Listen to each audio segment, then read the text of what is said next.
इस बीच में हमारे साथ हमारे सहयोगी अभिषेक गुप्ता जुड़ रहे हैं, जो हमें क्रेडिट स्कोर के बारे में, जी हाँ, हम बार बार जिक्र कर रहे हैं सिबिल स्कोर या फिर क्रेडिट स्कोर का, तो क्रेडिट स्कोर के बारे में अभिषेक जो है वो आपको बहुत विस्तार से समझाएंगे कि आखिरकार ये क्रेडिट स्कोर क्या होता है। इसमें कई कैटेगरीज होती हैं क्रेडिट स्कोर में भी, यानी कि कई श्रेणियां हैं कि कितना आपका अच्छा है, बुरा है, कैसे आप जांच सकते हैं। और अभी अंकुश जी ने क्या कहा था कि आप अपने क्रेडिट स्कोर को बेहतर कैसे करें, तो क्रेडिट स्कोर को आपको बेहतर कैसे करना है ये भी आपको अभिषेक जो है वो अच्छे से समझाएंगे। तो चलते हैं अभिषेक के पास। Thank you Pallavi. Credit score की अपनी एक इम्पॉर्टेंस है और जितना बेहतर क्रेडिट स्कोर होगा उतना अच्छा होगा। लेकिन क्रेडिट स्कोर एक्चुअली है क्या, तो उसको समझने के लिए हम लोग ग्राफिक्स में आपको कुछ चीज़ें लेके आते हैं, उसको वो समझाते हैं। तो ये 3 अंकों की संख्या है, 3 डिजिट में एक तरह से आपकी क्रेडिट प्रोफाइल, आपकी एक पूरी क्रेडिट हिस्ट्री जो होती है, पूरी जो फाइनेंशियल बुक होती है वो खुल के सामने आ जाती है, जिससे कि कंपनी एक तरह से ये देख सकती है कि आप फाइनेंशियल केपेबल हैं उनके लोन्स को रीपे करने के लिए या नहीं है। ये अंक 300 से 900 के बीच तय किया जाता है, जो कि हम लोग अभी नेक्स्ट प्लेट में डिस्कस करेंगे। लेकिन इसके जरिए आपके वित्तीय लेन देन की जो गुणवत्ता होती है उसको मापा जाता है, उसकी क्वालिटी को देखा जाता है कि आप कितनी डिसिप्लिन्ड वे में जो पेमेंट्स हैं, जो क्रेडिट कार्ड के पेमेंट्स हैं, जो लोन के पेमेंट्स हैं, EMI जो हैं, वो आप उसको कितनी डिसिप्लिन्ड वे में पे कर रहे हैं।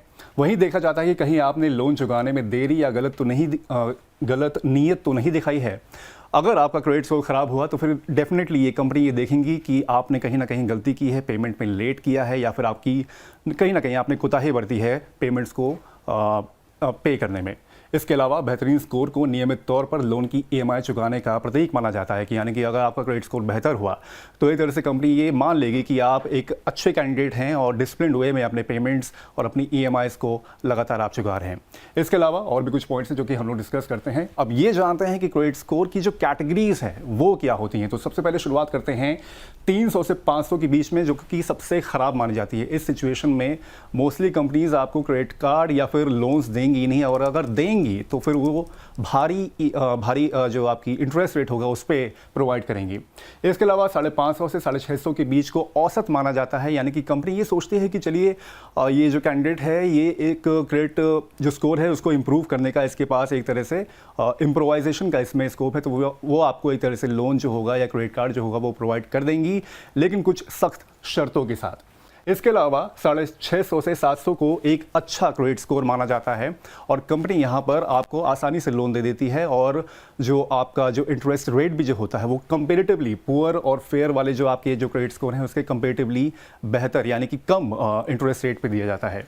और लास्ट में है 750 से 900, ये सबसे एक तरह से बादशाह है क्रेडिट स्कोर का। अगर ये स्कोर है तो फिर कंपनी बिल्कुल कतराएंगे नहीं, बल्कि आपके पीछे पड़ेंगी, आपको सबसे कम दर में एक तरह से आपको लोन्स और जो क्रेडिट कार्ड होगा वो देंगी, और जो इसका प्रोसेस भी होगा वो तेज़ होगा, मंजूरी भी तेज़ होगी। तो ये है श्रेणी, ये है कैटेगरीज जो क्रेडिट स्कोर को एक तरह से डिस्क्राइब करती हैं। अब मान लेते हैं कि अगर आपका क्रेडिट स्कोर ख़राब है या बुरा है तो उसको आप कैसे एक तरह से इम्प्रूव कर सकते हैं। तो सभी EMIs और क्रेडिट कार्ड का जो बिल है उसको समय पर पे करें, उसको डिले ना करें, जितनी जल्दी आप उसको पे करेंगे उतना अच्छा होगा। वहीं क्रेडिट कार्ड की लिमिट का कम इस्तेमाल कर लें। मान लीजिए कि आपके क्रेडिट कार्ड की जो लिमिट है वो 50,000 की है, तो ऐसा नहीं है कि उसको आप पूरी तरह से इस्तेमाल कर लें। कोशिश करें, एक आदर्श जो माना जाता है वो 30% का वो माना जाता है कि अगर आपका 50,000 का लिमिट है तो आप उसके 30% यानी कि 15,000 या 20,000 मैक्सिमम टू मैक्सिमम उसका इस्तेमाल करें। उसके ऊपर एक्सीड करें तो कंपनी ये मानेगी कि आप कुछ ज़्यादा ही क्रेडिट कार्ड की जो लिमिट है उसको इस्तेमाल कर रहे हैं। बार बार लोन के लिए आवेदन ना करें, वरना आपको कंपनीज एक तरह से डार्क इंक्वायरी में, हार्ड इंक्वायरी में एक्चुअली वो डाल देगी और ये सोचेगी कि ये जो कैंडिडेट है वो लगातार लोन्स मांग रहा है, जिससे कि आपके जो क्रेडिट स्कोर होगा उस पर इम्पैक्ट एक तरह से पड़ सकता है। और लास्ट में अपनी क्रेडिट हिस्ट्री को समय समय पर जांचते रहें, ये देखते रहें कि आपने जो पुराने जो लोन्स हैं, पुरानी EMIs हैं, जो पेमेंट्स हैं, वो आप नियमित तौर पर उसको पे कर रहे हैं कि नहीं कर रहे हैं। ये अगर आप चेक करते रहेंगे तो एक तरह से आपके क्रेडिट स्कोर सुधारने में आपको आसानी होगी। तो ये है पूरी क्रेडिट स्कोर को लेकर पूरी जानकारी।